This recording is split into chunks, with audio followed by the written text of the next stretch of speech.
Los tenis Jordan han sido una parte muy importante de la cultura sneaker, desde que fueron creados en 1985, desde los Jordan 1, que fueron literalmente censurados por la NBA, o con Michael Jordan brincando desde la línea de los tiros libres con los Jordan 2, o qué tal la vez que nos hizo creer que podía volar con los Air Jordan 3 en el Slam Dunk Contest del 88. Por eso, en este video nos adentraremos en el mundo de la mítica gama de los Air Jordan.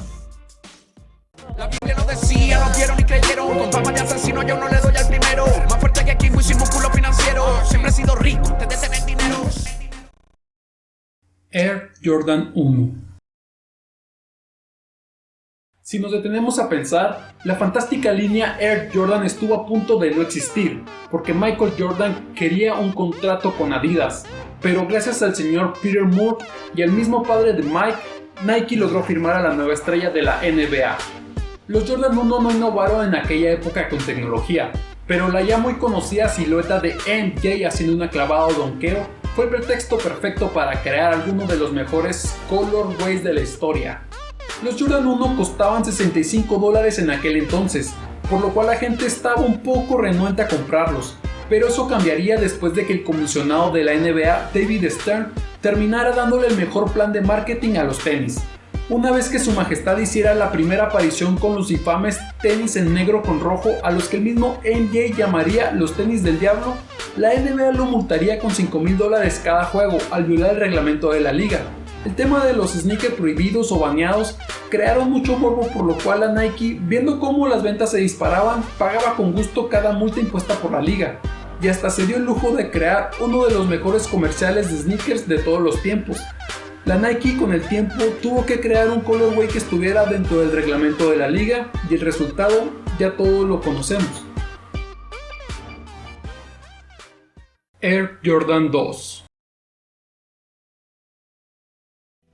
Después de todo el éxito obtenido con los Jordan 1, Nike dio un giro de 180 grados con el diseño de los Air Jordan 2. Una vez más, el señor Peter Moore fue la mente maestra detrás del diseño y su propósito fue romper cada regla que pudo de la NBA. Estos tenis fueron los primeros en no tener el tradicional logo de Nike, que si nos ponemos a pensar, una jugada muy riesgosa para la época en la que importaba más la marca que el mismo diseño.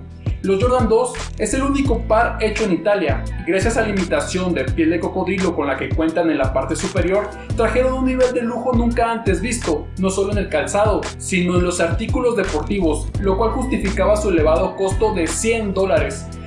Originalmente fueron lanzados solo en dos colorways, con sus respectivas versiones low, una vez más totalmente opuesto a lo ya visto con los Jordan 1.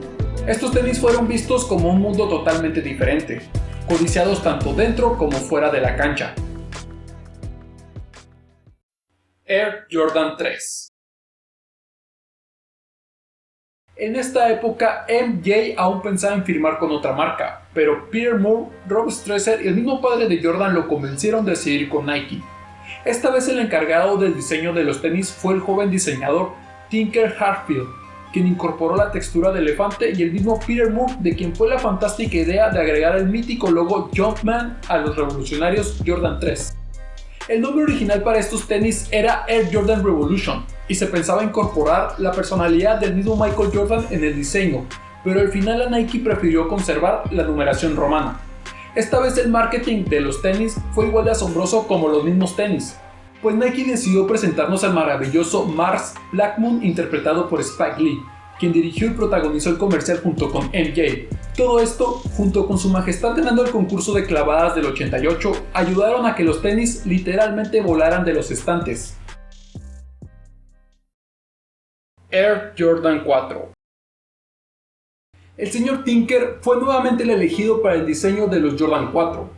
Una vez más, se incorporó en la mediasuela la suspensión de aire, tomó los colores de los Chicago Bulls como parte de los colorways, material notebook o gamuza para un estilo limpio pero muy urbano.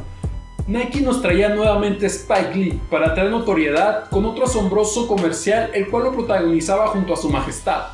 Uno de los momentos más memorables de estos tenis fue cuando MJ, en el quinto juego de la serie de los playoffs del 89 contra los Cavs, realizaba el tan famoso The Chad.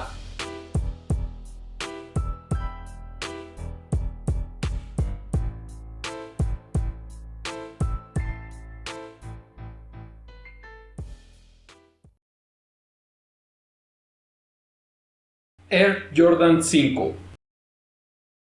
Los Jordan 5 solo tomaron mínimos elementos de sus antecesores, lo que llevó al señor Hatfield a mostrar lo que realmente quería.